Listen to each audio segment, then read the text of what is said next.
je voudrais vous inviter à vous abonner à cette page et à recruter d'autres gens qui vont s'abonner. Pour quelle raison? Parce que c'est une chaîne qui est consacrée à la dézombification du peuple noir. Vous savez, en ma qualité de théologien, d'historien et d'expert en management public, je décide de mettre toute mon énergie et toute l'équipe qui travaille avec moi décide aussi de mettre toute son énergie à la dézombification du peuple noir.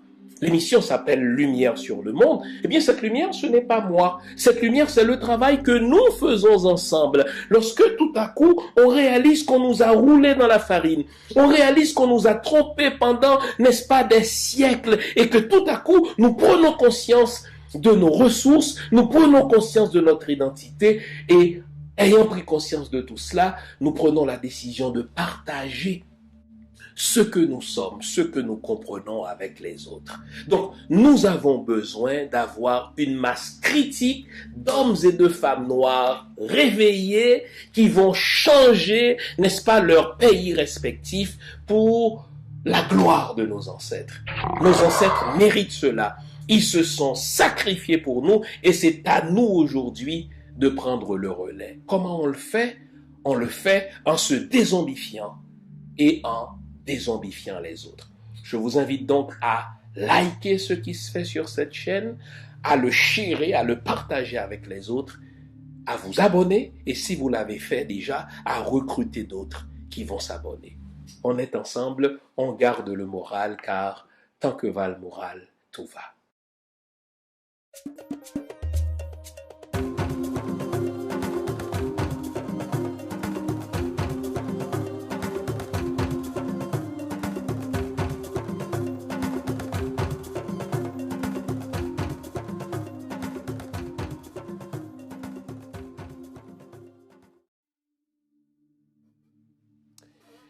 Bonjour mesdames, bonjour messieurs, bonjour le monde. Bienvenue à cette autre édition de l'émission Lumière sur le monde. L'émission de ce matin est un hors-série. Qu'est-ce que c'est qu'un hors-série? Un hors-série, c'est une émission qui est moins collée à l'actualité quotidienne, qui est moins collée à l'actualité politique. Un hors-série, c'est une émission qui se propose de revisiter les fondations de notre nation, qui se propose de revisiter les fondations de notre histoire. L'histoire est une école. Se disant, je sais que ça fait cliché, et pourtant, il n'en demeure pas moins vrai que quand on veut comprendre l'actualité, quand on veut se comprendre, quand on veut comprendre une collectivité, il n'y a pas mieux que de revisiter l'histoire de cette collectivité afin d'en faire remonter les succès, afin d'en faire remonter les grands coups, afin surtout de comprendre pourquoi le projet que nos ancêtres ont conçu n'a pas abouti. Donc, l'émission de ce matin, c'est un hors-série qui se propose de revisiter l'un des événements majeurs, sinon l'élément déclencheur qui allait aboutir plus d'une dizaine d'années plus tard à l'indépendance d'Haïti. Et si vous connaissez un tout petit peu l'histoire d'Haïti, vous l'aurez compris, je vais vous entretenir ce matin dans ce hors-série du bois caïman. Car le bois caïman, c'est une école, c'est une source inépuisable. Je ne sais combien de livres, je ne sais combien d'articles, je ne sais combien de documentaires j'ai lus, j'ai consulté sur le bois caïman. Je ne sais à combien de conférences sur le bois caïman j'ai assisté. Je ne sais non plus combien de conférences j'ai données sur le bois caïman. Pourtant, à chaque fois que je me propose de comprendre Haïti, de partir de la première fondation de ce qui allait être l'Empire d'Haïti, l'État d'Haïti, le royaume, n'est-ce pas, d'Haïti, nous n'avons pas le choix que de replonger dans le bois caïman. Mais vous allez voir, Euh, je vais aborder le bois caïman autrement qu'on a l'habitude de le faire. Souvent, on va s'intéresser à la prière de Boukman, aux serments, n'est-ce pas, de nos ancêtres. On va s'intéresser, n'est-ce pas, à la détermination de ceux qui y ont pris part. Moi, dans ce hors-série, je vais m'intéresser à la préparation. Je vais m'intéresser au profil de ceux qui ont lancé Bois Caïman. Je vais m'intéresser à ceux qui étaient présents, n'est-ce pas? La participation de chacun, le niveau d'engagement de ces participants. Et vers la fin de ce hors-série, je dresserai un certain nombre de leçons qu'il nous faut tirer et appliquer dans l'Haïti d'aujourd'hui si l'on veut se hisser à la hauteur de l'idéal de nos ancêtres. Donc, quoi que vous ayez lu sur Bois Caïman, je suis sûr que ce hors-série sur le Bois Caïman vous apprendra quelque chose de nouveau. Je suis sûr que ce hors-série sur le Bois Caïman sera un élément de réflexion pour nous aider à construire cet Haïti qui, malheureusement, plus de 200 ans après la cérémonie du Bois Caïman, il faut mieux parler après le congrès, il faut mieux dire après le congrès du Bois Caïman. Donc, demeure à faire. Vous connaissez le rituel, je vous veux éveiller une bonne tasse de thé, une bonne tasse de café, une bonne tasse de chocolat chaud, bref, tout ce qui est de nature à vous garder éveillé, car aujourd'hui encore, nous allons nous dire les vraies affaires. Restez là, je vous reviens après, c'est promis. À tout à l'heure. Vous nous l'avez demandé, nous avons le plaisir de vous apprendre que désormais, nos émissions, toutes nos émissions, sont disponibles avec des sous-titrages en 3 langues, en français, en anglais et en créole. Nous sommes conscients que l'émission Lumière sur le monde est devenue une véritable plateforme familiale autour de laquelle des parents et des enfants se réunissent pour s'informer de ce qui se fait en Haïti, en Afrique ou ailleurs dans le monde. Pour vous faciliter la vie, nos émissions sont désormais disponibles avec des sous-titrages en 3 langues, français, créole et anglais. Nous progressons avec vous, nous marchons avec vous de manière à relever nos communautés et nos peuples. Nouveau, toutes nos émissions sont disponibles avec des sous-titrages en français, en anglais et en créole. Alors oui, faisons ensemble ce hors-série sur les fondations de l'État d'Haïti. Les fondations d'Haïti, vous l'aurez compris, n'ont pas été jetées. Les bases de l'Empire d'Haïti, les bases de l'État haïtien n'ont pas été jetées le 1er janvier 1804. Ces bases ont été jetées au moins en août, le 14 août 1791. Donc, bien avant la proclamation du général Jean-Jacques Dessalines, qui allait devenir quelque temps plus tard empereur, les fondations d'Haïti ont été jetées avant 1804. Les fondations d'Haïti ont été jetées au mois d'août 1791, le 14 août 1791. Et puisqu'on le sait en histoire, il n'y a pas de génération spontanée, il n'y a pas une génération qui naît ex nihilo, il y a toujours une préparation. La génération d'aujourd'hui a été préparée, travaillée par celle d'hier, celle de demain, n'est-ce pas, est préparée par celle d'aujourd'hui. Donc vous savez, l'histoire, c'est une chaîne. Eh bien, pour bien situer politiquement le Bois Caïman, pour bien situer spirituellement le Bois Caïman, eh bien, il faut aller au-delà du Bois Caïman. Bon. Vous le savez, depuis 1503, les Européens chrétiens, les Français, ont commencé à importer telle de la marchandise, des captifs de l'Afrique. Bon. Ils débarquent en Afrique pour des raisons économiques.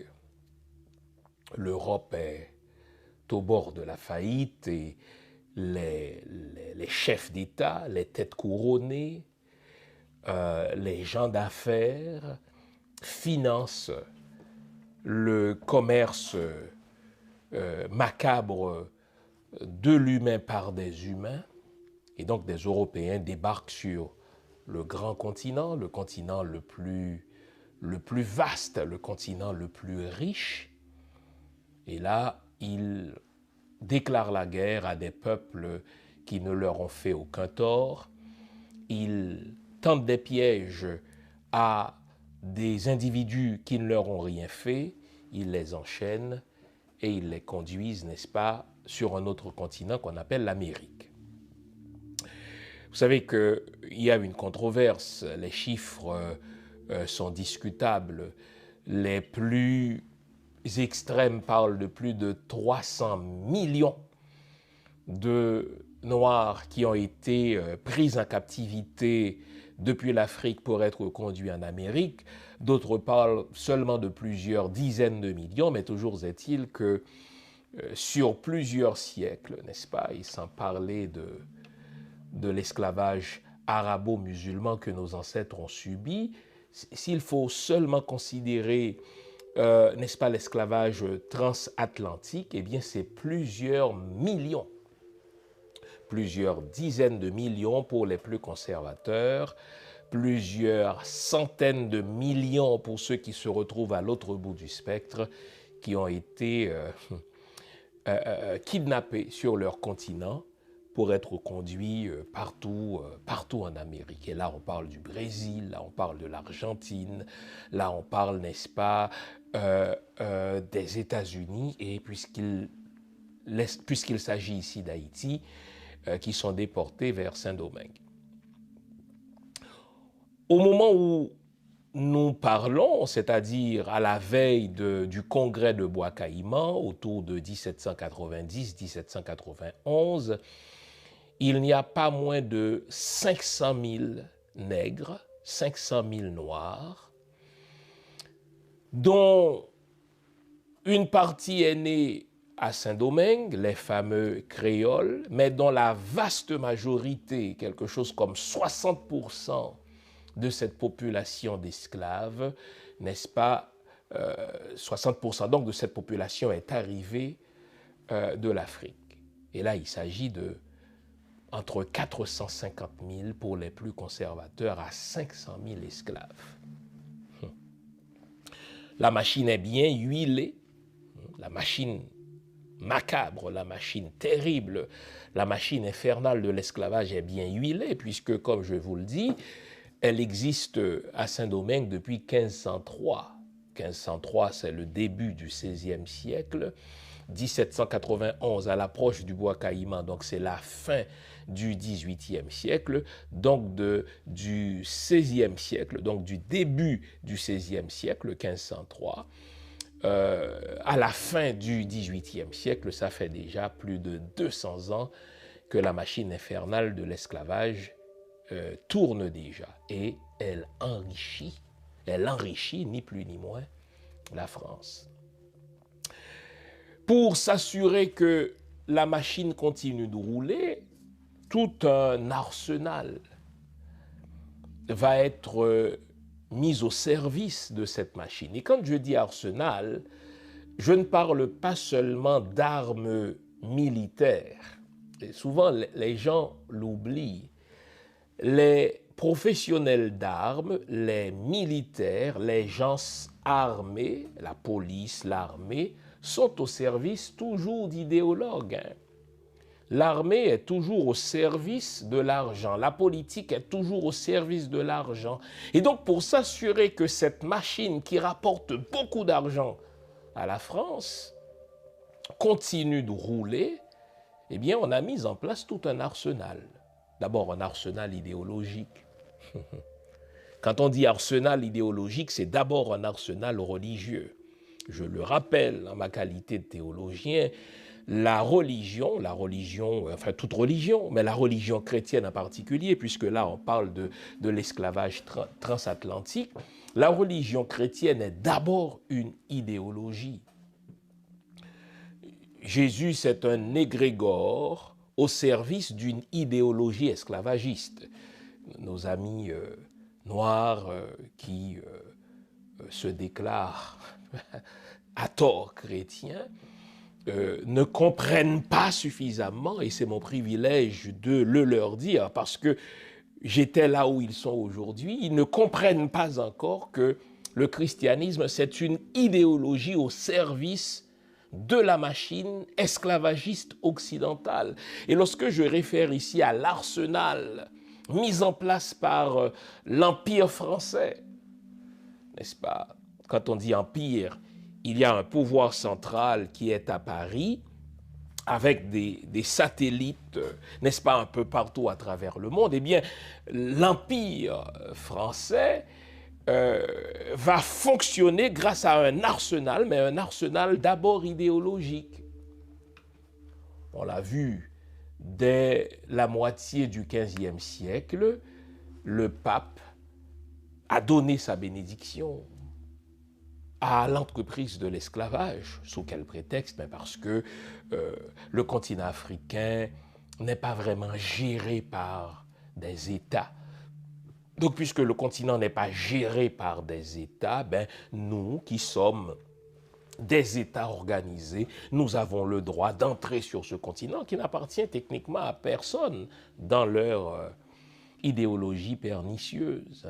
Et ça va donner lieu à la doctrine de la découverte. Qu'est-ce que c'est que la doctrine de la découverte? Si un Européen chrétien débarque sur un territoire habité, si ce territoire est habité par des peuples non chrétiens, eh bien ce territoire est considéré comme étant découvert par ce chrétien. Et il a le droit, n'est-ce pas, désormais de l'occuper, c'est un vol, vous me direz, et de réduire en esclavage et à perpétuité les peuples qui vivent sur ce territoire. Et c'est ce que l'Église catholique va faire. C'est ce à quoi l'Église catholique va servir, légitimer le vol du continent africain, légitimer le vol des ressources africaines, légitimer, n'est-ce pas, l'asservissement, c'est-à-dire le kidnapping des populations africaines. Et donc, le pape va dans cette bulle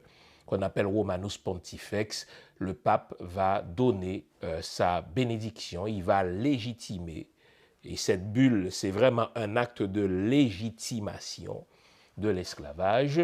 Donc nous, les peuples chrétiens, lorsque le pape a écrit la bulle Romanus Pontifex, il a écrite cette bulle pour les Portugais, mais c'est tous les Européens qui vont appliquer cette bulle. Donc les Portugais, les Anglais, les Français vont entrer, et d'autres peuples, les Espagnols, vont entrer en Afrique.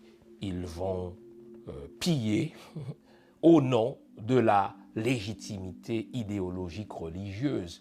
Nous sommes des chrétiens et Dieu dans la Bible nous invite à dominer tous les peuples. Dieu dans la Bible nous invite à être la tête et non la queue. Nous avons le droit de réduire en esclavage les autres peuples parce qu'ils ne sont pas chrétiens. S'ils ne sont pas chrétiens, ils servent le diable, donc nous servons le vrai Dieu. Nous avons le droit, Bible en main, nous avons le droit de conquérir les autres peuples et de les réduire en esclavage à perpétuité. Parti de rien et défiant le monde. Toussaint Louverture confondit sa vie avec sa conquête de liberté. Comme Bonaparte, pourtant son geôlier, Toussaint Louverture incarne le triomphe de la volonté sur la fatalité. Né dans l'esclavage, mais ayant reçu la nature d'un homme libre, selon ses propres mots. Né vers 1743 sur une plantation de Saint-Domingue où la captivité, le labeur et les maladies faisaient succomber les esclaves avant leurs 40 ans, il savait la griffe du fouet sur la chair et la douleur des entailles sur la peau. Il découvrit aussi que ses parents, venus de l'actuel Bénin, avaient été séparés au moment de leur asservissement. Il éprouvait comme orphelin de mère la violence de l'esclavage qui détruit toute dignité et remplace par la chaîne des maîtres les liens de la famille. Toussaint Louverture transforma cette condition en ambition, car rien ne l'effraya jamais. « Frappez, si vous osez », lança-t-il un jour au gérant de la plantation. Toussaint Louverture avait montré sa trempe. Il se révéla dans toute sa force de caractère et l'acuité de son intelligence. Le gérant en fit son cocher, bientôt son second, et le mena vers l'affranchissement. Un nouveau regard sur Toussaint Louverture, le magnifique et le sublime. La toute dernière biographie de Toussaint Louverture, l'homme, le stratège, le politique, le gestionnaire et le visionnaire. Un livre à lire et à relire en vente sur mon site www.jeanfilsaimé.com ou sur amazon.ca. Un nouveau regard sur Toussaint Louverture, le magnifique et le sublime. Procurez-vous votre exemplaire maintenant.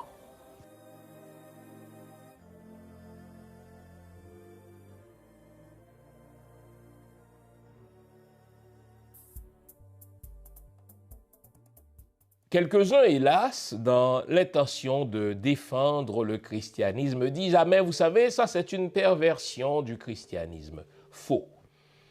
Le judéo-christianisme, c'est une idéologie pro-esclavagiste. Le judéo-christianisme, c'est une idéologie qui fait la promotion de l'esclavage. En fait, le seul interdit qui existe en matière d'esclavage dans l'Ancien Testament, c'est qu'un juif ne doive pas réduire en esclavage un autre juif. Donc, le juif peut réduire en esclavage tout autre peuple, sauf un autre juif. Et donc, c'est permis. Et le christianisme ne condamne nullement l'esclavage. Saint Paul, au contraire, nous invite dans le Nouveau Testament à nous accommoder de l'esclavage, car ce qui compte, c'est la liberté spirituelle. Donc, je dis donc que la France, pour faire tourner la machine de l'esclavage, se sert de tout un arsenal. Le premier arsenal, c'est le premier outil, la première arme qu'on retrouve dans cet arsenal, donc c'est l'arme idéologique, la religion. Hein?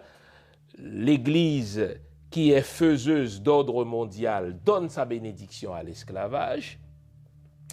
Et pour maintenir le nègre, pour maintenir le noir dans la suggestion, dans l'esclavage, donc on forme des prêtres qui ont pour mission d'enseigner la soumission, qui ont pour mission d'enseigner aux nègres l'acceptation de leur sort, parce que les Noirs sont maudits, et s'ils acceptent d'être soumis à leur maître blanc, dans le ciel, ils auront le paradis. Et peu importe l'endroit où vous vous rendez en Amérique, vous avez les mêmes prédicateurs, des catholiques, des jésuites, entre autres, et du côté protestant, vous avez des pasteurs qui, à leur tour, vont former ce qu'on appelle des curés de nègres. Et quand on dit des curés de nègres, c'est-à-dire on va choisir parmi les Noirs eux-mêmes des Noirs qui semblent être doués pour la parole, des Noirs qui semblent avoir une prédisposition pour la religiosité. On va les recruter, on va les former à leur tour pour qu'eux-mêmes continuent de catéchiser leurs contemporains, leurs congénères esclaves. Donc, quand on veut comprendre l'esclavage, il ne faut jamais détacher l'entreprise de l'esclavage de l'idéologie religieuse. L'esclavage n'aurait pas duré aussi longtemps si la religion n'était à son service. Et donc il y a, à part l'idéologie religieuse, il y a ce qu'on appelle la pseudo-science. Des gens qui se prennent pour les bien-pensants, des influenceurs d'une société. Et là, les philosophes, les professeurs, les gens de médias, les gens qui écrivent, des journalistes, des auteurs, eh bien, eux aussi sont là pour défendre la machine infernale de l'esclavage. Et vous notez que ceux qu'on appelle pompeusement des philosophes des Lumières, ils ne sont pas si éclairés que cela, puisque la plupart d'entre eux, pour ne pas dire l'écrasante majorité d'entre eux défendaient l'esclavage parce qu'ils avaient des investissements dans l'esclavage. Donc, ouais, ils recommandaient peut-être une amélioration du sort de l'esclavage, mais très peu d'entre eux condamnaient l'esclavage en tant que tel. Pour quelle raison? Parce que le noir, de par sa condition, est plus proche de la nature que des humains, et c'est normal que des humains plus évolués, c'est normal que des humains plus éclairés, c'est normal que des humains plus civilisés en dominent d'autres. Et quand on dit humains plus civilisés, on entend les Blancs, les Européens, les Caucasiens, qui doivent dominer les autres, entendons les Rouges, les Amérindiens, qui doivent dominer les autres, entendons les Jaunes, qui n'étaient pas moins traités, les Asiatiques, et surtout les Nègres, qui se retrouvent au bas de cette pyramide humaine. Et je dis c'est une pseudo-science parce que scientifiquement, on ne peut prouver que je suis inférieur à un blanc. Scientifiquement, on ne peut prouver qu'un Asiatique est plus intelligent qu'un autre. Vous savez, aujourd'hui, on nous refile cette même connerie-là autrement. On nous refile une connerie voulant que les Asiatiques soient presque génétiquement plus intelligents. Foutaise. Moi, j'ai étudié avec des Asiatiques. Il y en a qui sont bons, il y en a qui sont nuls, comme dans tous les peuples. Scientifiquement, on ne peut pas dire que les Blancs soient supérieurs, n'est-ce pas, aux Noirs. Foutaise. Vous êtes sûrement allé à l'école avec des Européens ou des Caucasiens, mais s'ils étudient, ils obtiennent de bonnes notes. S'ils n'étudient pas, ils coulent. Voilà.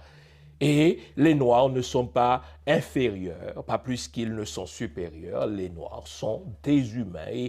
Et cette affaire de noir, de blanc, de jaune, de rouge, c'est quelque chose qui a été inventé de toutes pièces pour justifier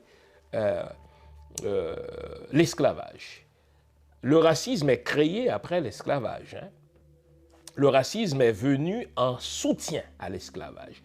Pour justifier l'esclavage, il faut dire pourquoi les Blancs ont le droit de réduire en état de choses les autres peuples. Alors là, la pseudo-science dit c'est parce que le cerveau des Noirs est plus petit que le cerveau des Blancs, des conneries comme ça, et que phénotypiquement, le Noir est plus près du singe, etc. C'est des conneries. Et il faut résister à cela. Mais pendant toute l'époque de l'esclavage, mais c'est ce qui était diffusé dans les livres, c'est ce qui était diffusé dans les journaux, c'est ce qui était diffusé dans les arts. Quand je dis les arts, le théâtre, la peinture, n'est-ce pas? Donc, toutes ces poches artistiques-là étaient mises au service de l'entreprise infernale de l'esclavage. Quand on est initié, ce qui est convoqué, c'est à la fois l'aspect symbolique, mais aussi l'invisible. Donc c'est difficile pour moi de vous raconter. Par contre, ce que je peux dire, c'est que les initiations dans le vaudou, elles ont toujours un lien avec le fait de se perfectionner soi-même et de travailler avec les éléments de la nature visibles et invisibles. Quand on parle de vaudou et qu'on vous pose la question, quelle est la définition que vous donnez du vaudou? Alors, ma définition, qui est assez personnelle, elle consiste à dire que, déjà, pour moi, ça n'est pas une religion. Parce que j'ai cette phrase qui me vient en tête, qui m'a beaucoup marquée, qui était de dire « Le vaudou, je n'y crois pas, mais ça existe. Croire, c'est la relation verticale entre soi et son Dieu, quel qu'il soit. C'est la religion, la croyance, la foi. Et ça existe, c'est cette relation au monde, cette relation en système, à la nature, aux ancêtres, et à l'invisible. Donc pour moi, la définition du vaudou, finalement, c'est une vision du monde intégrée. Pour vous aider à vous défaire de tous les mensonges qu'on vous a débités au sujet du vaudou, je vous propose une trilogie fondamentale. Vaudou, je me souviens, et si les lois n'étaient pas les diables, et enfin, Vaudou 101, une spiritualité moderne sans sorcellerie. Ces 3 livres sont disponibles sur mon site web www.jeanfils-aimé.com ou sur Amazon saint-louverture.ca. Une trilogie à lire et à avoir dans sa bibliothèque personnelle ou familiale.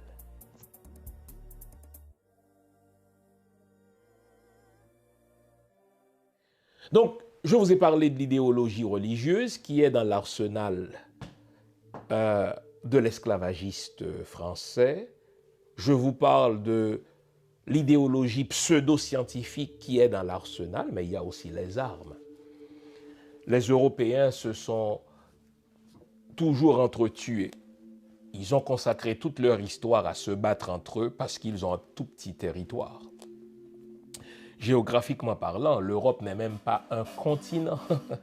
C'est un sous-continent. Si vous regardez d'une part la définition d'un continent dans un dictionnaire de géographie, mais l'Europe n'est pas un continent. Mais c'est un tout petit territoire pour une population immense. Et puisque les Européens ont toujours fait face à des problèmes de territoire, à des problèmes de nourriture, à des problèmes économiques, ils ont passé leur vie à se battre. Et quand on passe des millénaires à se battre, mais on a une expérience de la guerre, on a une expérience dans l'art de tuer les gens. Et donc, les Européens ont pu entrer en Afrique et subjuguer nos populations, mais parce que eux, ils ont passé leur vie à se battre, ils ont raffiné leur méchanceté dans l'art de tuer. Donc, il y avait dans l'arsenal européen les armes, donc l'outil militaire. Et il y avait aussi, dans cet arsenal-là, tout l'outillage économique. Je vous l'ai dit au début de l'émission, la guerre se fait toujours pour des ressources. Dès que vous entendez le mot guerre quelque part, dès que vous entendez le mot conflit quelque part, sachez qu'il y a l'économie à la base. Les humains ne se font pas la guerre pour des raisons nobles. Il n'y a pas de guerre juste. Il n'y a pas de sainte guerre. On retrouve la formule guerre sainte dans la Bible. C'est les chrétiens qui sont les premiers à utiliser la formule guerre sainte. Lors des croisades, le pape disait qu'il faut aller en guerre contre les sacrés musulmans qui ont envahi, n'est-ce pas, la terre sainte. Dieu le veut. Donc, Déolo volte. Mais quand on prend le temps d'enlever, n'est-ce pas, toute cette gang, toute cette intoxication langagière, mais on découvre que derrière les croisades, il y avait surtout un souci de l'Église de faire main basse sur les ressources, n'est-ce pas, des peuples arabo-musulmans. Ils étaient très développés en art, ils étaient très développés en sciences. N'oublions pas que beaucoup de peuples africains étaient musulmans. Eh bien, dans leur spiritualité, ils ont développé l'art. Et donc, derrière le prétexte religieux, il y avait le souci économique. Donc, dans l'arsenal français pour faire tourner la machine de l'esclavage, il y a l'idéologie religieuse, il y a l'idéologie pseudo-scientifique, il y a l'armée, mais il y a aussi l'argent. Au fait, tout ça, c'est au service de l'argent. Tout ça est au service de l'argent. Au fait, on est allé en Afrique parce que l'Europe avait des problèmes économiques. Et je vous ai dit que ces 500 000 nègres qui travaillaient de l'aurore au crépuscule enrichissaient la France. La France est devenue un État riche à cause de l'esclavage. Et en particulier à cause de l'esclavage pratiqué à Saint-Domingue, qui n'était rien de moins, c'est la formule qu'ils utilisaient, que la perle des Antilles. Pas la perle des Antilles pour nous les Noirs, pour nos ancêtres, pas la perle des Antilles pour nous les descendants d'esclaves, c'était la perle des Antilles pour l'Europe, pour la France. Saint-Domingue était le premier fournisseur mondial de café. Saint-Domingue était le premier fournisseur mondial de sucre. Tous les consommateurs de sucre et les consommateurs de café en Europe, n'est-ce pas, consommaient ce qui arrivait de Saint-Domingue. Et pour maintenir cette machine-là, on ne négligeait rien. On ne lésinait sur rien. On catéchisait l'esclave. Dès son arrivée à Saint-Domingue, l'esclave était pris en charge par les prêtres. car 8 jours plus tard, il devait être converti et baptisé au christianisme. Il s'était baptisé debout. Toute la législation, le Code noir, était conçu pour faire comprendre à l'esclave qu'il n'est plus un citoyen, qu'il n'est plus un humain, mais qu'il est une chose. Et il était compté parmi les biens meubles, n'est-ce pas, du maître, parmi le cheptel du maître.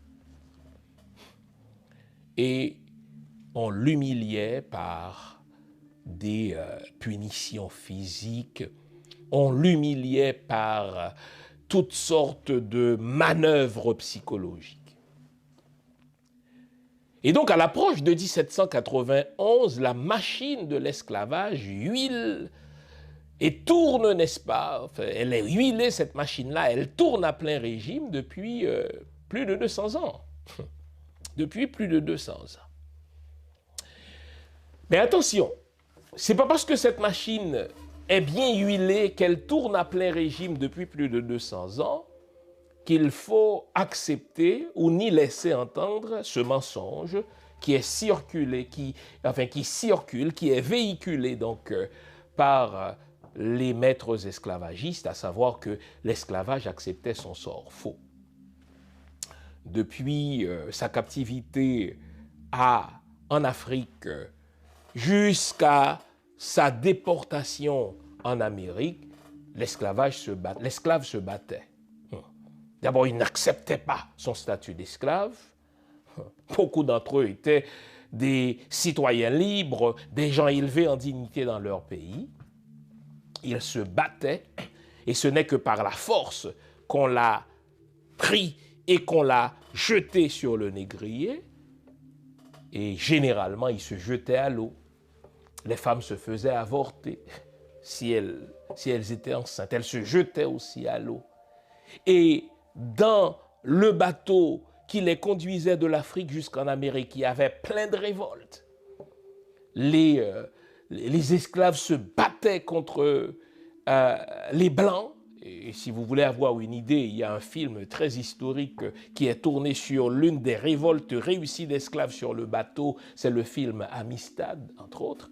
Et lorsque le nègre arrive, n'est-ce pas, en Amérique, beaucoup d'entre eux prenaient la fuite immédiatement. C'est ce qu'on appelle les marrons.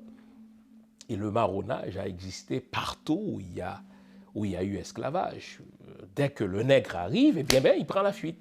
Il va vivre dans les hauteurs. Parce qu'il dit, moi, je ne suis l'esclave de personne, je ne suis la propriété de personne, et jamais je n'accepterai de travailler pour les autres sans une rémunération.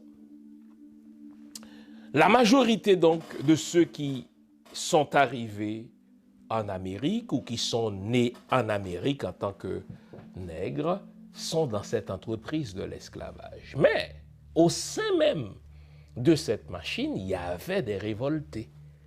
Il y avait des révoltés, hommes et femmes. Hein?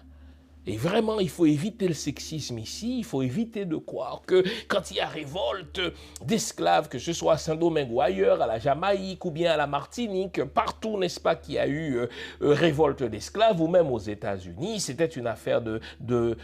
Non, non, non, pas du tout. Ce sexisme-là, qui semble être ambiant aujourd'hui, qui semble être accepté de tous, c'est plutôt un produit du judéo-christianisme. C'est dans le judaïsme que la femme est traitée en inférieure à l'homme. C'est dans le christianisme que la femme ne peut enseigner à l'homme.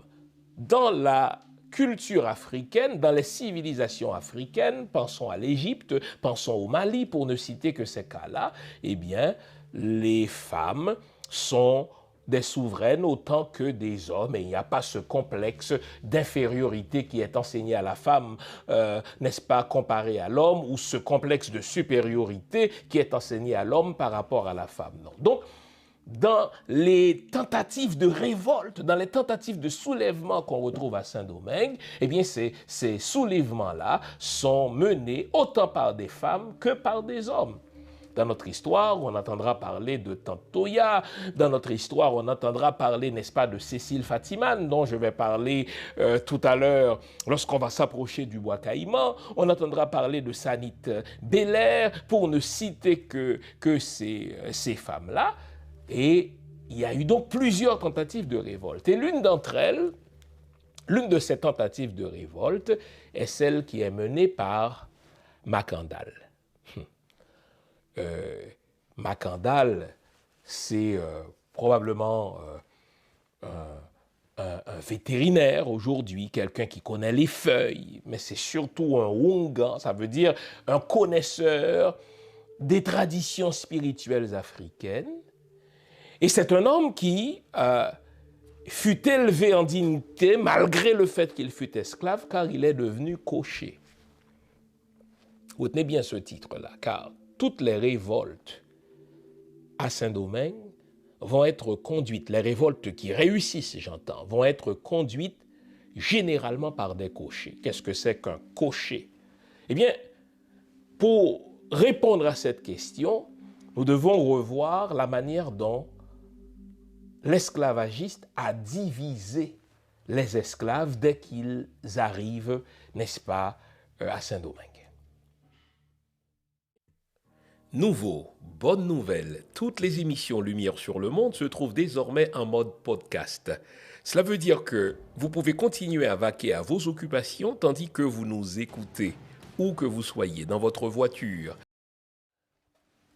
Le blanc esclavagiste est à ce point pernicieux qu'il sait que pour maintenir la machine de l'esclavage, il doit dresser les esclaves les uns contre les autres, de manière à ce que chaque esclave en envie un autre, sans regarder au blanc qui les a tous mis dans cette situation.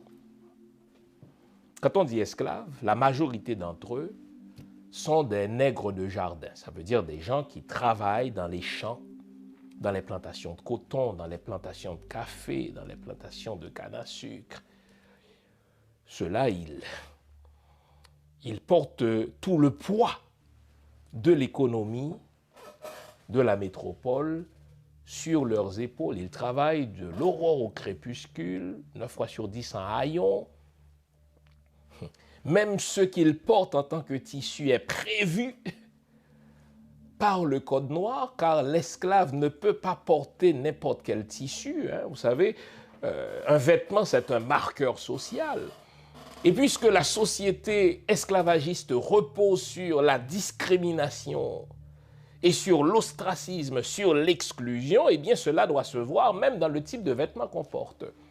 Et le code noir va jusqu'à prescrire au maître d'esclaves quel type de vêtements doit porter l'esclave, combien d'aunes de tissu doit être consacré pour la confection de ces vêtements.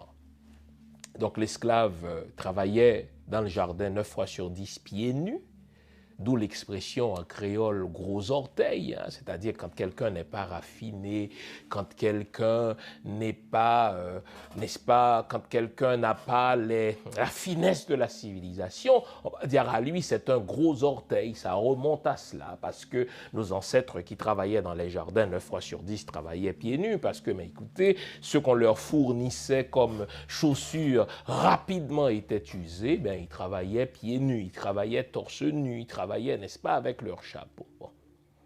Et donc la majorité d'entre eux étaient des esclaves de jardin. Mais à côté des esclaves de jardin, il y avait l'esclave à talent. L'esclave à talent, c'est l'esclave qui arrivait, n'est-ce pas, de l'Afrique avec un métier, qui était charpentier, entre autres, n'est-ce pas, et qui aidait son maître à construire des maisons. Et celui-là, cet esclave-là, mais il était mieux traité. Parce que mais déjà, il n'était pas dans les champs, il accompagnait le maître et certaines fois, il bénéficiait même d'une rémunération pécuniaire de la part du maître, ce qui va souvent permettre à l'esclave à talent d'avoir un certain pécule, ce qui lui permettra de s'acheter un petit bout de jardin, etc. Bon. Cela va sans dire que l'esclave de jardin enviait l'esclave à talent. Il n'y avait pas seulement l'esclave à talent, il y avait l'esclave de maison. L'esclave de maison, c'est d'abord la femme ou l'homme qui faisait à manger pour le maître, hein, parce qu'il y avait autant de bons cuisiniers que de bonnes cuisinières. L'esclave de maison, c'est la femme qui sert de mère nourricière pour l'enfant de la blanche, parce que la blanche ne veut pas nourrir de son sein son propre enfant, et donc elle va confier à l'esclave de maison le devoir de nourrir de son sein, d'où l'expression mère nourricière, hein, qui donne le mot nurse en anglais. Hein. C'était d'abord ça, l'infirmière, c'est la femme nourricière. L'esclave de maison était enviée par l'esclave de jardin parce que l'esclave de maison, souvent, elle mangeait les miettes qui arrivaient de la table de son maître. Hein. Déjà, mais elle n'était pas exposée au soleil, etc. Donc, elle avait accès à la table du maître, elle avait accès aux conversations du maître. L'esclave de maison, c'est aussi des esclaves musiciens. Vous savez, plus on avait d'argent, plus on avait de l'argent, plus on était riche comme propriétaire d'esclaves, plus fallait-il faire d'ostentation de sa richesse. Il fallait prouver qu'on était riche. Et comment on le prouvait? Mais on avait une grande maison, une grande case. La grande case, c'était la case du maître. Et si d'aventure, dans cette case-là, dans la maison du maître, il y avait des esclaves qui jouaient de la harpe, il y avait des esclaves qui jouaient du violon, en plus des esclaves bien habillés. Hein? Attention, parce que l'esclave de maison devait être bien vêtu, c'était un signe de la richesse du maître.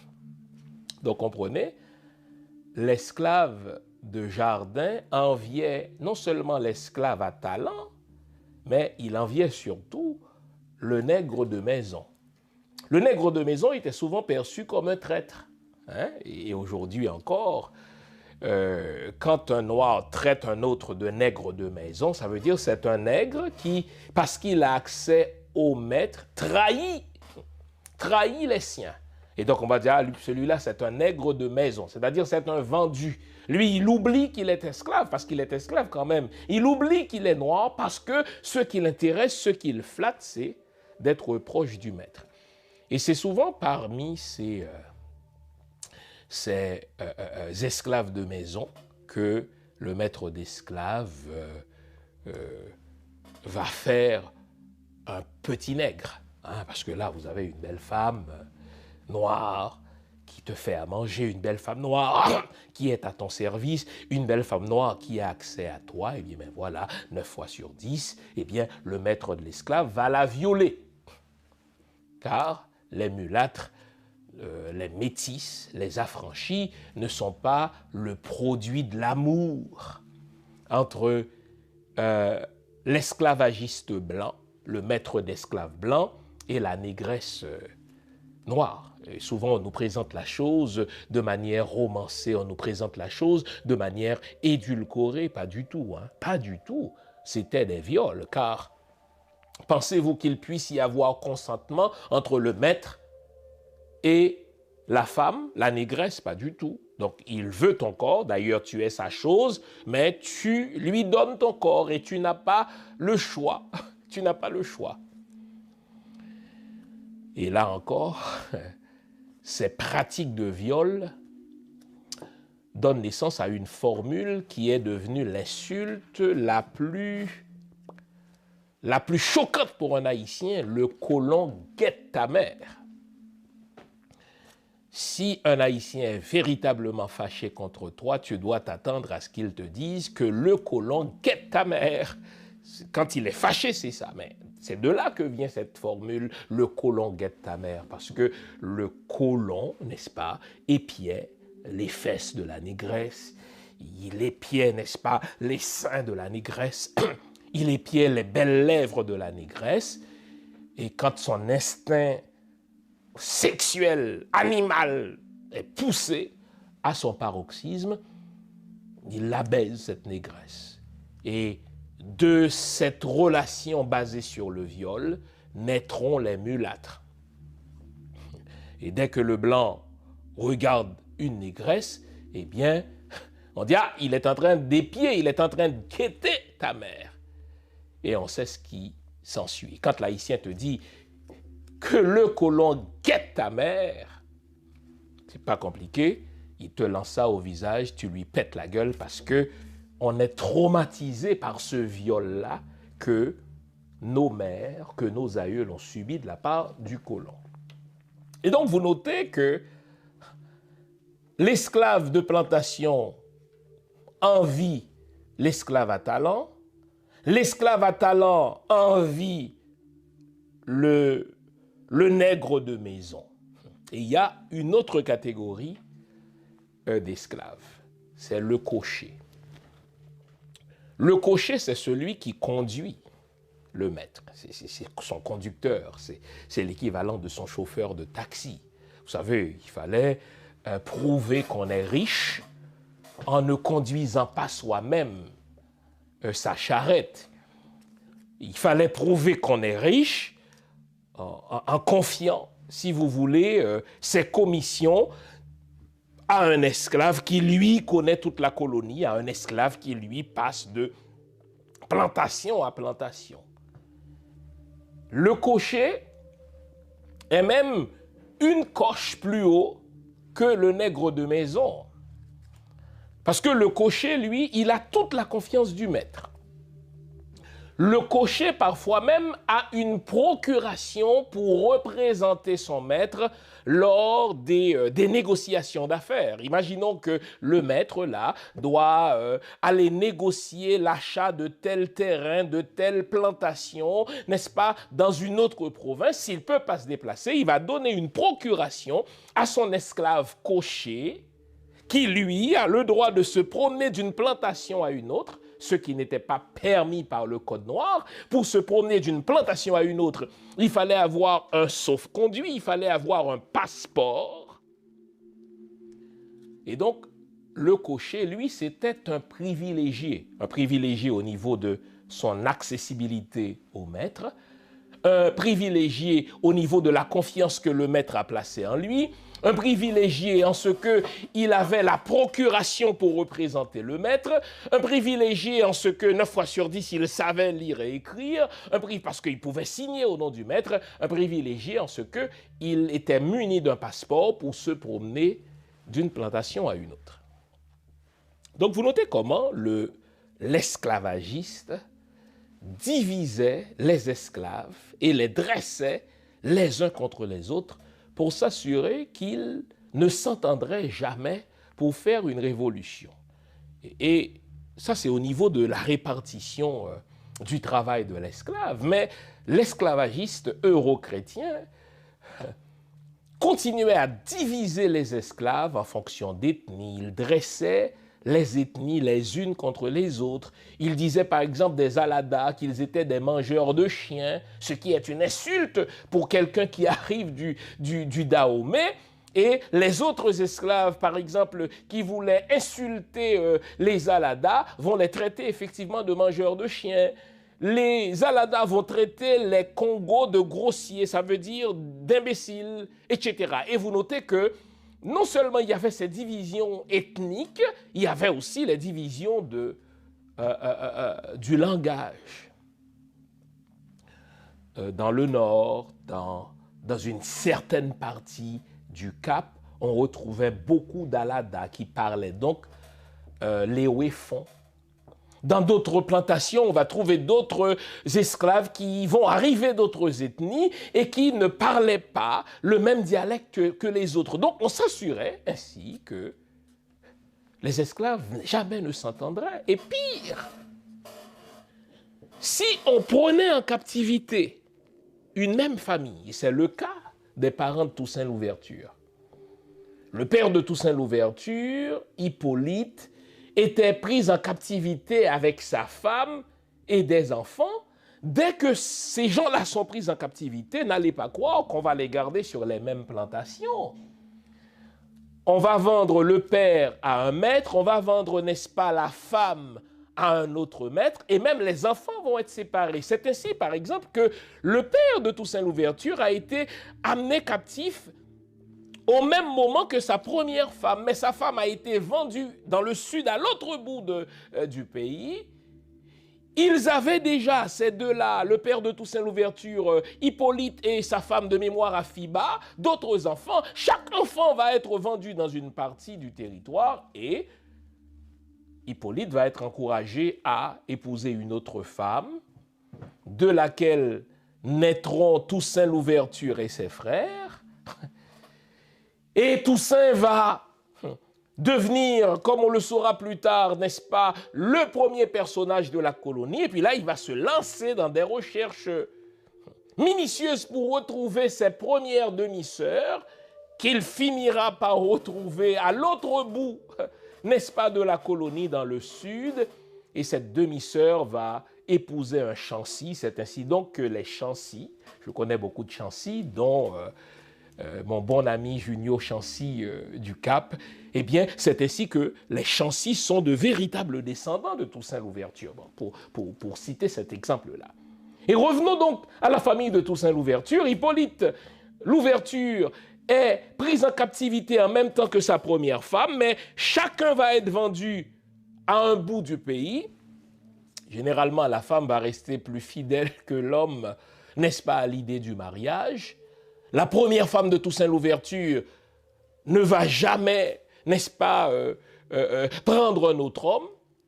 Et lorsqu'elle a appris que son mari, Hippolyte, n'est-ce pas, est dans la colonie lui aussi, mais qu'il est dans le nord, elle a tout fait pour retrouver, n'est-ce pas, son ancien mari, mais quel a été son choc lorsqu'elle a entendu dire que Hippolyte, non seulement a pris une nouvelle femme, mais qu'il a eu d'autres enfants. Elle est morte donc de chagrin. Donc, vous notez comment l'esclavage, et c'est ce qui marque Toussaint Louverture. Je suis en train de travailler sur une biographie de Toussaint Louverture. Ce qui marque Toussaint Louverture, c'est justement cette affaire. À chaque fois que Toussaint Louverture va parler de l'esclavage, il va le détester pour cette raison en particulier, parce qu'il dit l'esclavage divise les familles et sépare les frères d'avec les sœurs. Et Toussaint Louverture va combattre l'esclavage en raison de ce traumatisme personnel de son père qui a dû se séparer de force d'avec sa première femme, qu'il ne retrouvera que plus tard, et cette dernière mourra de chagrin lorsqu'elle apprendra que son mari, qu'elle aimait véritablement, a pris une autre femme. Et Toussaint va mettre beaucoup d'énergie à retrouver ses autres sœurs que l'esclavage lui avait prises. Donc vous notez comment on nous divisait par la répartition des tâches, on nous dressait les uns contre les autres, de manière à s'assurer, du point de vue du maître d'esclaves, que jamais l'esclave ne se révolterait. Et donc il y avait le cocher. Je vous disais que toutes les révoltes qui vont réussir à Saint-Domingue seront menées par des cochers. Et ça, pour moi, c'est important. Je vous ai montré que le cocher est un privilégié. Il est un privilégié comparé au nègre de maison. Il est un privilégié comparé au nègre de talent. Il est un privilégié comparé au commandeur. Tenez, j'oubliais de vous parler du commandeur. Qu'est-ce que c'est que le commandeur? Le commandeur, c'est un esclave, tout comme les autres, à qui le maître d'esclaves remet un bâton ou un fouet pour punir les autres esclaves et pour les mettre au pas. À un moment donné, ce n'est plus le blanc qui fouettait les autres esclaves noirs. Il confiait les punitions physiques à un autre esclave qu'il appelait le commandeur. Donc les esclaves de jardin détestaient les commandeurs. Ils ne voyaient pas le commandeur comme un outil qui est utilisé par le maître d'esclaves pour se faire oublier, car qui est-ce qui me fouette? C'est le commandeur. Donc plutôt que de détester le blanc, je déteste le commandeur. Mais derrière le commandeur, il y a le blanc qui a mis le fouet entre ses mains. Donc, entreprise terrible que celle de l'esclavage. Et donc le cocher, c'est un privilégié qui a accès a la confiance du maître, qui bénéficie d'une procuration de la part du maître, qui peut se promener d'une plantation à une autre, qui est muni d'un passeport, etc. Et donc la première révolte qui va réussir à Saint-Domingue, en termes d'organisation, c'est la révolte de Macandal. Parce que Macandal, c'est un cocher. Il faut prendre le temps d'analyser le statut du cocher pour mieux comprendre pourquoi une révolte conduite par un cocher a de plus grandes chances de réussir et va réussir effectivement, comme nous le verrons à Bois-Caïman. Donc pourquoi donc une révolte menée par un cocher a de plus grandes chances de réussir qu'une autre révolte? Mais avant de répondre à cette question, il nous faut réfléchir sur le statut du cocher. Donc vous notez que le cocher, c'est un privilégié. Contrairement à ce que veut le maître, c'est-à-dire faire en sorte que le cocher soit tellement proche de lui qu'il en oublie la situation de ses frères. C'est pour ça, quand le maître d'esclaves qui pratique le machiavélisme, c'est-à-dire diviser pour régner, choisit un nègre parmi les autres nègres, il le fait de telle sorte que ce nègre-là s'estime si privilégié qu'il prenne cette distance avec les autres. Mais les cochers, malgré le fait qu'ils sont des privilégiés, ne se considéraient jamais différemment des autres esclaves. Ils étaient solidaires des autres esclaves. Et ça, c'est quelque chose qui est remarquable dans l'histoire des révoltes, dans l'histoire des soulèvements, lesquels soulèvements vont conduire à l'indépendance. Les soulèvements à Saint-Domingue sont conçus, préparés et mis en place par des privilégiés. C'est pour ça que je dis toujours, en ma qualité d'historien, que quand on veut faire une révolution, quand on veut provoquer un changement dans une société, cette révolution, ces changements-là doivent être conçus par les élites. Moi, je suis de l'école de Jean Price-Mars, qui veut que les élites aient un rôle fondamental dans une société. Quel est ce rôle? Celui de tirer leur collectivité vers le haut. Le cocher est un esclave privilégié, mais malgré le fait qu'il est un esclave privilégié, il est resté solidaire des autres esclaves dans le sens qu'il veut provoquer une révolution, qu'il veut provoquer un soulèvement. Il aurait pu se contenter de son sort. Il mange mieux que les esclaves de Jardin. Il n'est pas soumis à la même rigueur au niveau du travail que les esclaves de Jardin. Il est mieux habillé que les esclaves de Jardin parce qu'il représente le maître. 9 fois sur 10, il sait lire et écrire car il doit représenter le maître lors des transactions. Donc c'est ça une élite. Mais malgré le fait que c'est une élite, pour reprendre, n'est-ce pas, l'expression d'Antonio Gramsci, le cocher ne se comporte pas comme une élite traditionnelle qui ignore, n'est-ce pas, ses frères et sœurs. Le cocher se comporte, dans les termes de Gramsci, comme une élite organique, c'est-à-dire qui prend fait et cause pour les siens.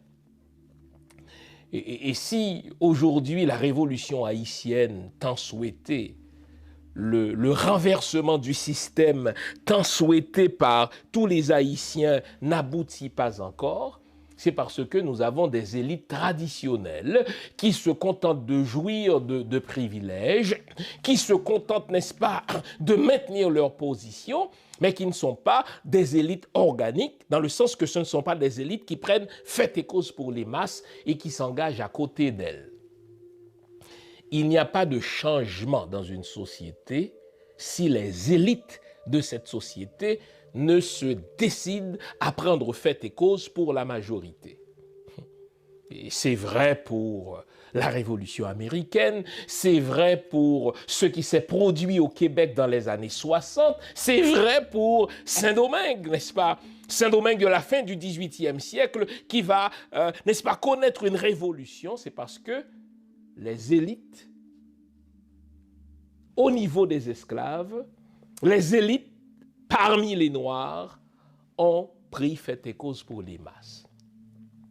Et je vous ai dit que parfois le cocher disposait d'un pécule, le cocher recevait de temps en temps un certain montant d'argent qui peut même lui permettre au cocher, n'est-ce pas, de louer une plantation sur laquelle d'autres esclaves vont travailler. C'était le cas pour Toussaint Louverture.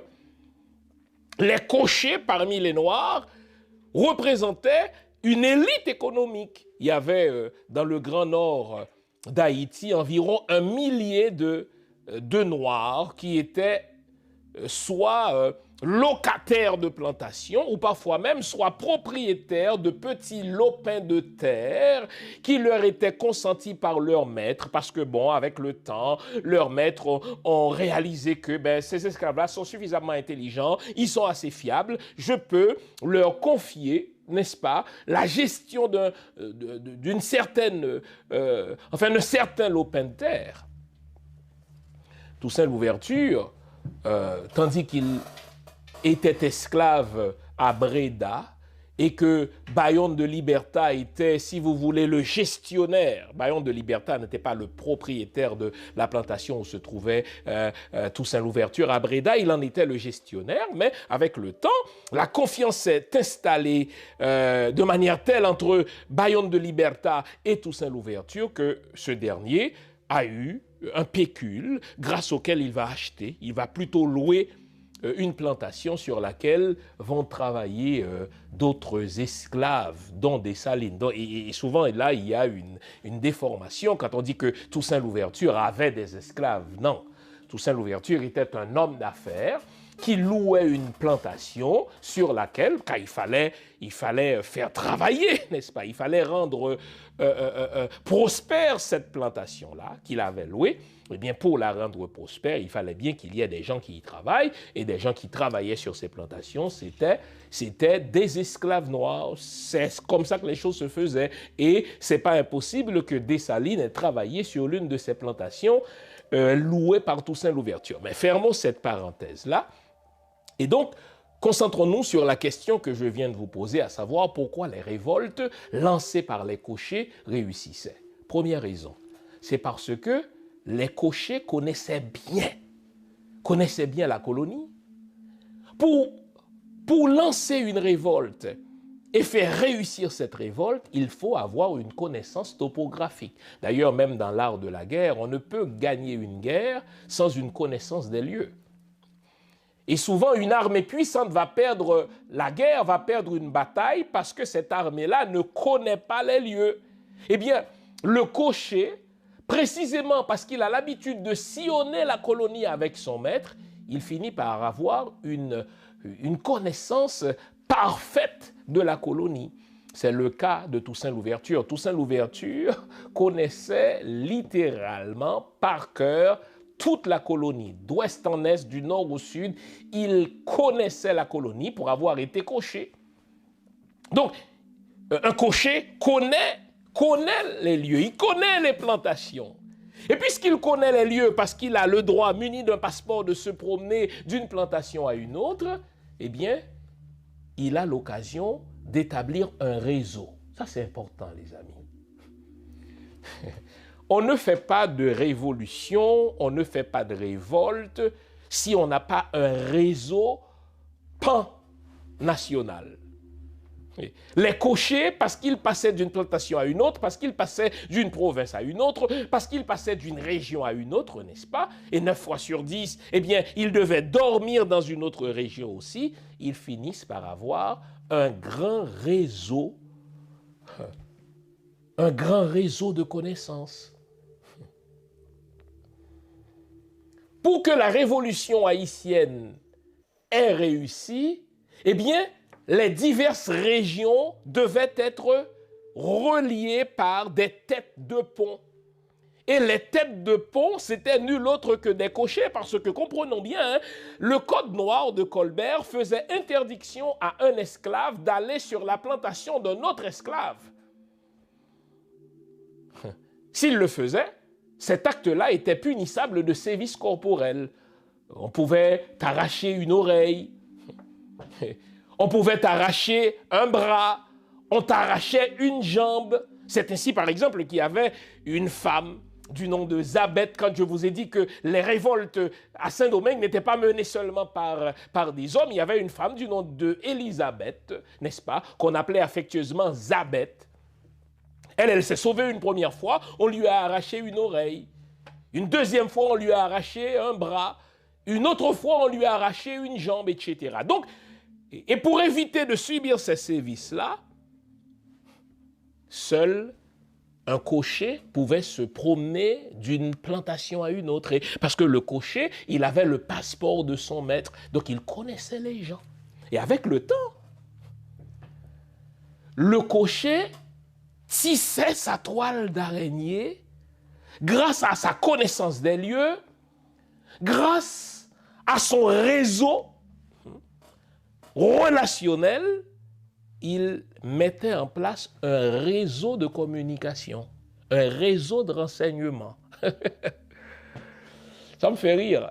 Quand je vous ai dit qu'Haïti, l'Haïti actuelle n'est pas un État, quand je vous dis que l'Haïti actuelle n'est pas une nation, c'est évident qu'Haïti, l'Haïti d'aujourd'hui, l'Haïti de Jovenel, l'Haïti d'Ariel Henry, surtout l'Haïti de Jovenel, mais l'Haïti post-Duvalier, l'Haïti post-armée, parce que l'armée haïtienne a été démantelée, n'est pas une nation. On ne peut avoir un État sans un réseau de renseignement.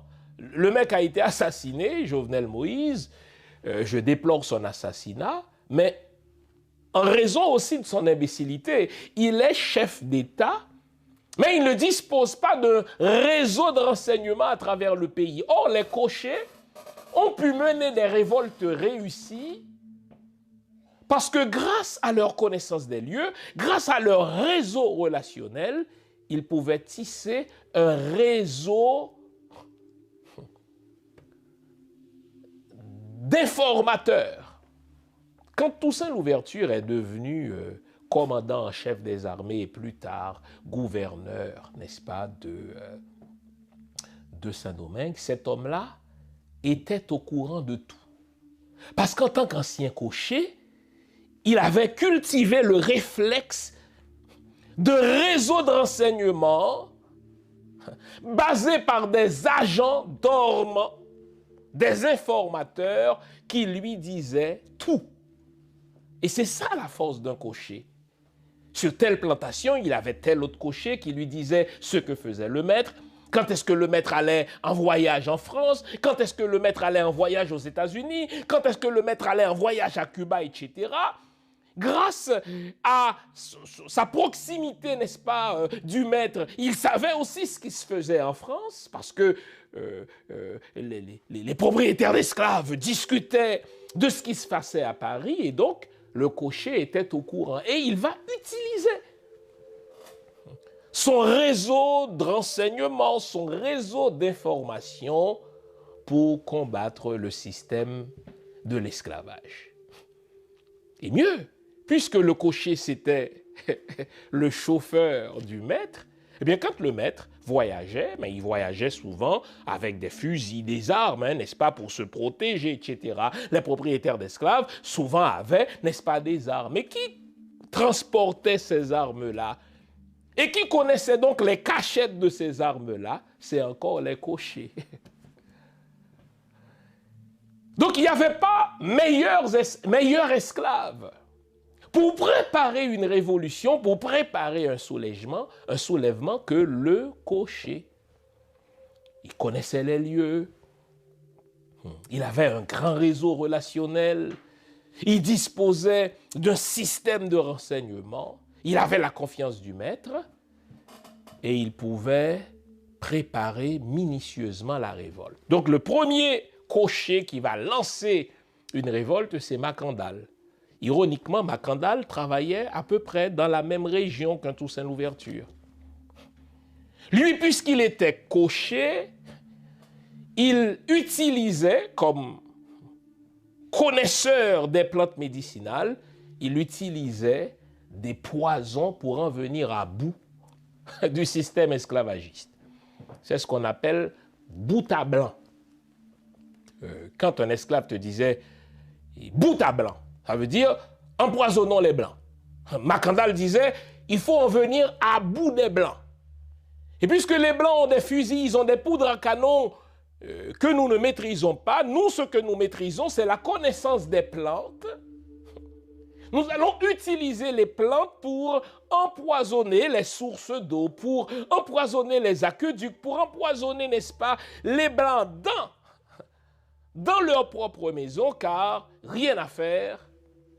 Le blanc est à ce point méchant qu'il faut en venir à bout, bout à blanc. Ce Macandal était un cocher. Il connaissait du monde. Il pouvait profiter du manque de vigilance du blanc vis-à-vis de lui pour créer son réseau. Et vous savez, Macandal a eu le temps, parce qu'il connaissait les plantes, parce qu'il avait un réseau, d'empoisonner une bonne quantité de malfaiteurs blancs, une bonne quantité d'esclavagistes, parce qu'il avait un réseau. On le sait, Macandal sera piégé, il sera capturé, il mourra sur un bûcher. Mais il avait dit aux gens, écoutez, si je meurs, c'est pas grave. Je me transformerai en mouche, je me transformerai en maringouin pour retourner dans l'Afrique natale. Et là, la légende veut que lorsque Macandal était sur le bûcher, eh bien, il y a eu une secousse et tout à coup, on a vu passer une mouche, on a vu passer un maringouin conformément à l'autoprophétie ou à la prophétie réalisatrice de Macandal, et les gens ont dit Macandal sauvé. Macandal s'est sauvé. Et la révolte de Macandal, ironiquement, a eu lieu 33 ans, année pour année, jour pour jour, avant la cérémonie du bois caïman. 33 ans, puisque la cérémonie du bois caïman a eu lieu 33 ans après la révolte de Macandal. Les Toussaint Louverture étaient déjà nés. Toussaint Louverture, selon son propre reportage, a dit qu'il avait autour de 50 ans lorsque la révolte, lorsque le congrès du bois caïman a eu lieu. Donc, puisqu'il a eu environ 50 ans lors du congrès du bois caïman et que la révolte de Macandal a eu lieu 33 ans avant le bois caïman, donc Toussaint Louverture était à la fin de son adolescence, donc il pouvait comprendre ce qui se passait 33 ans avant, tandis qu'il avait 17 ans. Et la captivité, l'assassinat de Macandal, loin de décourager les autres cochers, va leur enseigner comment raffiner leurs préparatifs afin de réussir cette deuxième révolte qui va débuter à Bois Caïman. Bois Caïman, c'est un site qui se trouve dans le nord d'Haïti et comme je vous ai dit, dans l'habitation normande Mézy, à peu près l'habitation, dans la même ère où Macandal a travaillé avant de devenir cocher. Et ce qu'on découvre sur le congrès de Bois Caïman, c'est que les cochers qui l'ont préparé y ont travaillé pendant plusieurs années. J'ai dit les cochers qui y ont travaillé, parce que le cocher m'intéresse, parce qu'en tant que privilégié, c'est un exemple, c'est une illustration d'une élite organique plutôt qu'une élite traditionnelle. Vous savez, à Bois Caïman, au congrès de Bois Caïman, on retrouve des hommes et des femmes. Je vais parler des femmes, mais intéressons-nous aux femmes. Aux hommes d'abord. On retrouve Duty Boukman, qui est le co-leader de ce congrès avec Cécile Fatiman, qu'on va appeler Fatima. On retrouve aussi Jean-François, lui aussi cocher. On retrouve Georges Biassou, lui aussi coché, on appelle Georges Biassou Zamba Biassou aussi, et on retrouve un autre cocher, Toussaint Louverture. Imaginez ces divers cochers, parce qu'ils conduisent le carrosse de leur maître, ils conduisent la charrette de leur maître, ils conduisent la voiture de leur maître. Donc, pendant plusieurs années, ils ont sillonné toute la colonie, ils ont établi, n'est-ce pas, un réseau d'informateurs et d'informations. Et ce qu'on sait, c'est que le congrès de Bois-Caïman a été préparé pendant plusieurs années. Souvent, nous, et c'est ce que nous laisse croire le petit manuel de Dorsainville, le petit manuel d'histoire de Dorsainville qu'on a eu à l'école primaire et même certains profs d'histoire qu'on a eu au primaire ou au secondaire, on ne peut pas leur demander d'être des experts dans cette affaire-là, nous ont laissé croire que Bois-Caïman a été quasiment une affaire spontanée là qu'on a préparée pendant 2 ou 3 jours et puis bang, ça a donné lieu 8 jours plus tard à une révolte, bang, non, pas du tout. Ce qu'on sait, quand je consulte les archives, je vous ai dit que je travaille en ce moment sur Toussaint Louverture, on découvre que ces cochers-là, dont je vous ai cité les noms, n'est-ce pas, ont préparé de longue main le congrès de Bois-Caïman. Ils ont choisi le lieu, ils ont choisi le jour, en fonction de l'éclairage, en fonction de leurs connaissances mystiques aussi. Et à ce congrès de Bois-Caïman, il y a eu plus d'une centaine de représentants de plus d'une centaine d'habitations, seulement dans le Nord. Et là, je ne parle pas des représentants qui arrivaient d'autres plantations dans les autres provinces. Imaginez la province de l'Ouest, imaginez les provinces du Sud, imaginez l'autre partie de la colonie, l'Est, qui va, comme on le sait aujourd'hui, reconnu comme la République dominicaine. Les représentants d'à peu près toutes les plantations étaient là à Bois-Caïman. Mais vous me posez la question, comment ont-ils pu être là quand le Code noir faisait interdiction aux esclaves? Donc le Code noir interdisait aux esclaves, ils étaient sous l'interdit de se réunir de nuit, de se réunir sur les plantations d'un autre. Et même s'ils ont pu le faire de nuit, comment ont-ils pu échapper à la vigilance de leur maître? Imaginez quelqu'un qui vient par exemple de la province de l'Ouest. Imaginez, enfin du port républicain, ce qui devient par exemple le Port-au-Prince aujourd'hui. Imaginez quelqu'un qui vient de l'Est. Mais comment cette personne-là a-t-elle fait pour être présent sur l'habitation de Normand de Mézy, Bois-Caïman? Mais d'abord, vous notez, ils avaient des codes. Ils avaient une connaissance parfaite du lieu pour arriver à un certain lieu, à une certaine heure. Mais vous me posez la question, comment ont-ils fait pour être présents sur l'habitation normande Mézy et retourner sur leur plantation d'origine sans soulever le soupçon de leur maître? C'est là où la mystique noire va être importante. Je vous ai déjà parlé de ce livre de mon ami que j'ai préfacé, Fouchard Justinville, qui parle des sociétés secrètes en Haïti, de l'imaginaire au réel. Et regardez le sous-titre, une analyse du rôle des sociétés secrètes dans l'indépendance et la vie sociopolitique contemporaine d'Haïti. C'est un petit bijou de livre dont je vous recommande la lecture.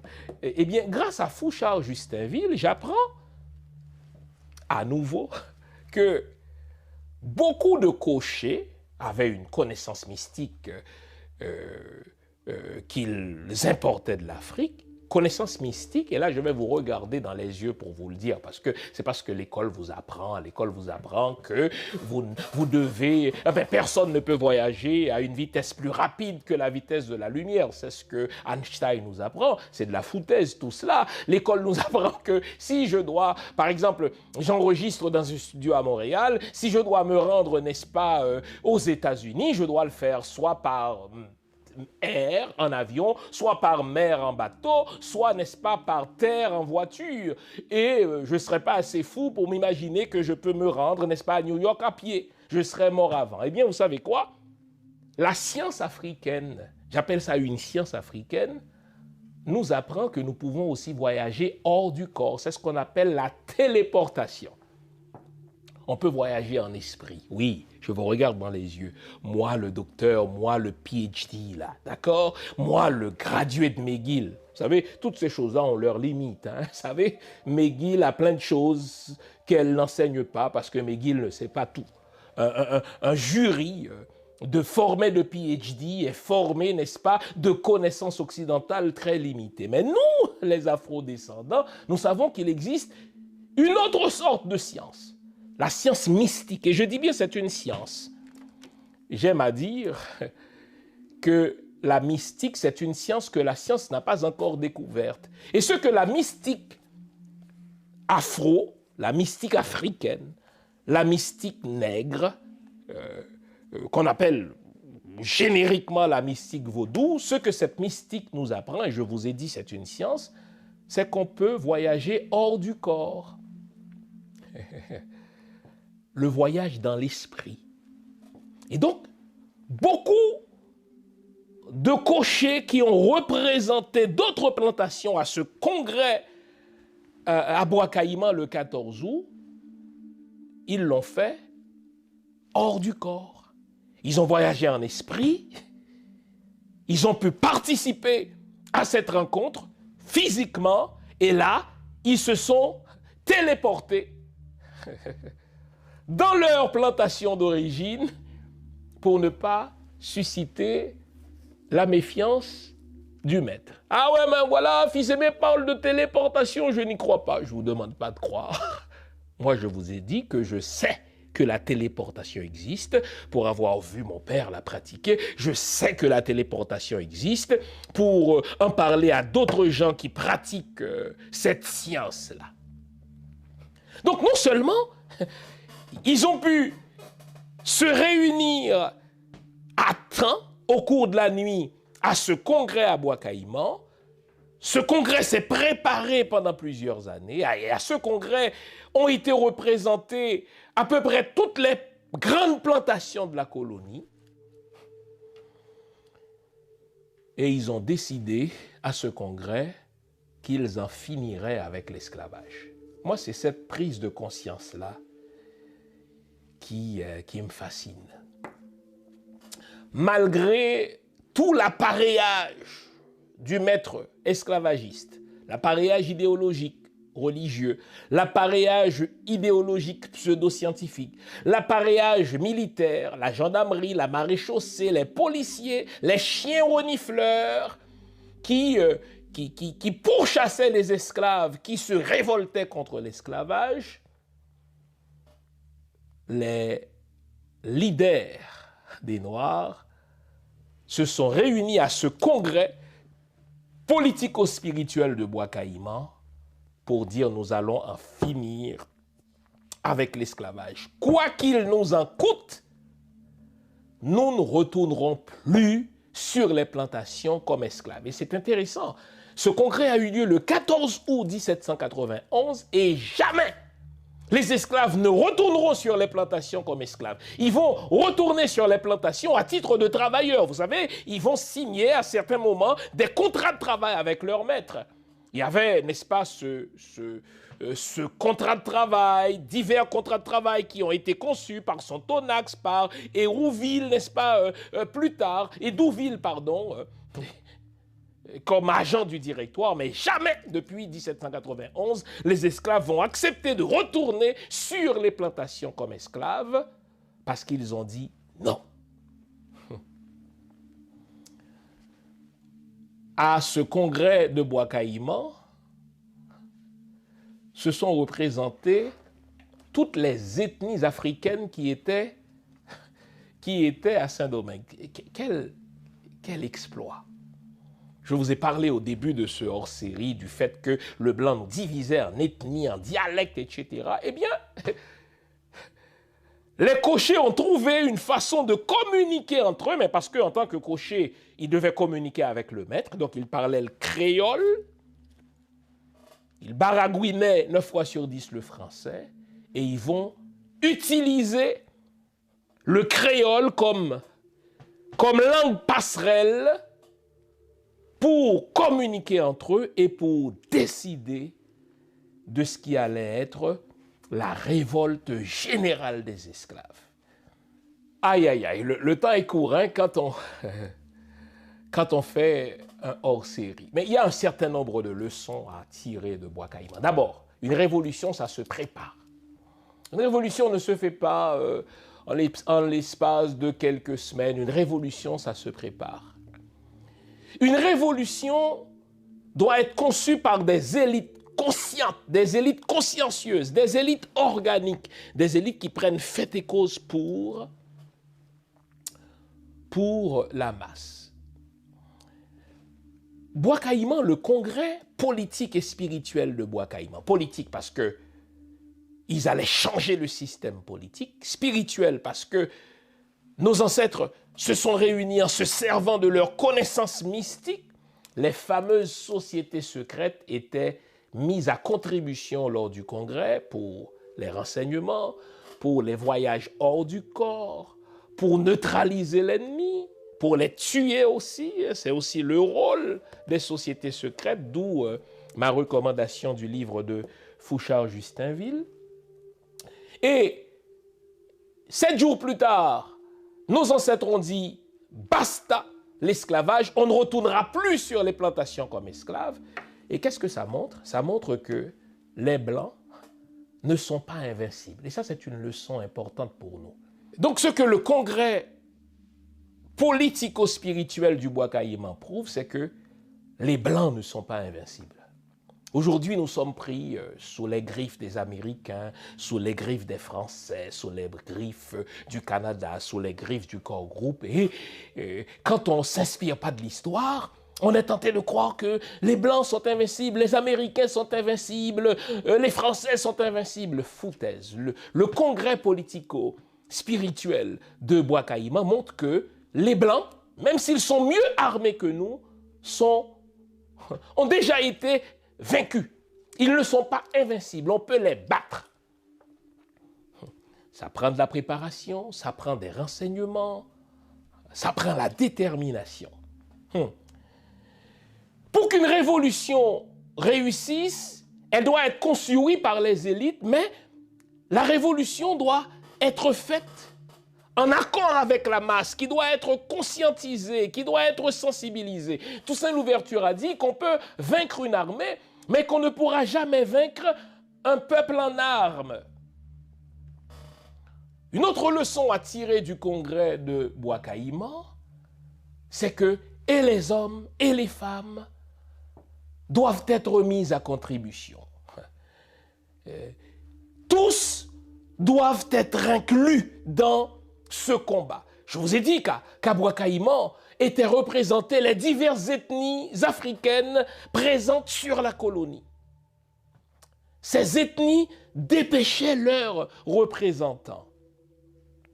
Pour réussir une révolution, nous ne devons pas seulement utiliser les armes de l'ennemi, ce que les cochers ont fait. Ils ont pris les fusils aux ennemis, mais nous devons surtout utiliser notre mystique à nous, d'où l'utilisation, si vous voulez, l'utilité des sociétés secrètes. Il y en a encore aujourd'hui. Elles sont en dormance. Nous devons les réactiver.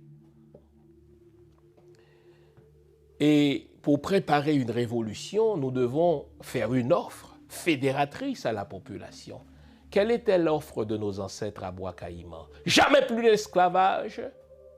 Nous allons créer une société égalitaire.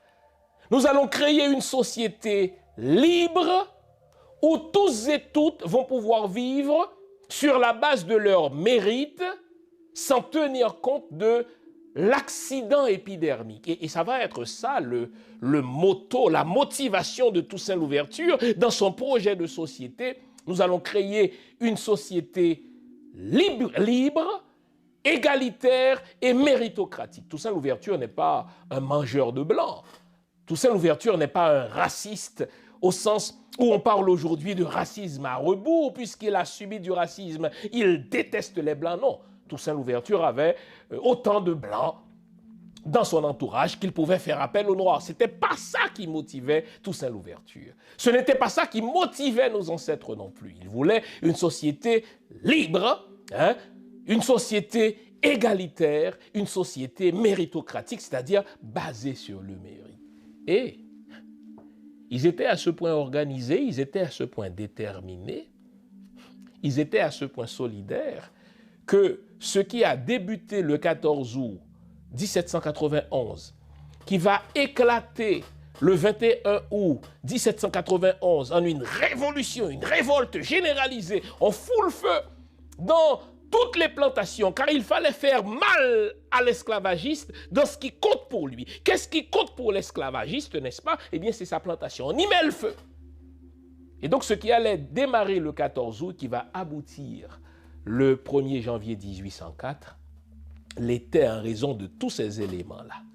Et même lorsqu'un Toussaint Louverture sera déporté, et c'est une autre leçon, la leçon fondamentale, et c'est la dernière aujourd'hui que nous devons tirer de Bois Caïman, même lorsqu'un Toussaint Louverture sera déporté et assassiné parce qu'il a été privé de nourriture, de soins médicaux dans sa cellule à Fort-de-Joux, ceux qui vont continuer la lutte ont été précisément les disciples de Toussaint Louverture. Pensons à un Christophe, pensons à un Dessalines, pour ne citer que cela. Pensons à un Capois. Tous ceux-là ont été des soldats qui ont travaillé dans l'armée de Toussaint Louverture. De même, lorsqu'on a capturé Boukman, le co-leader de Bois Caïman, et qu'on l'a décapité, le mouvement n'a pas cessé pour autant parce que Bois Caïman a été préparé pas par un homme, même si un homme en a été le leader, à la mort, que dis-je, à l'assassinat de Bois Caïman. Les autres, Jean-François, Zamba Biassou, Cécile Fantiman et Toussaint Louverture vont être prêts à poursuivre le combat, car qu'un homme tombe ne signifie pas la fin de la lutte. Quelle histoire passionnante. Vous m'avez vu passionné par cette histoire, parce que quand je revisite les fondations historiques d'Haïti, on a tout pour préparer et réussir une révolution d'aujourd'hui. L'Haïti d'aujourd'hui ne peut pas mourir, elle est seulement anesthésiée, elle est seulement zombifiée.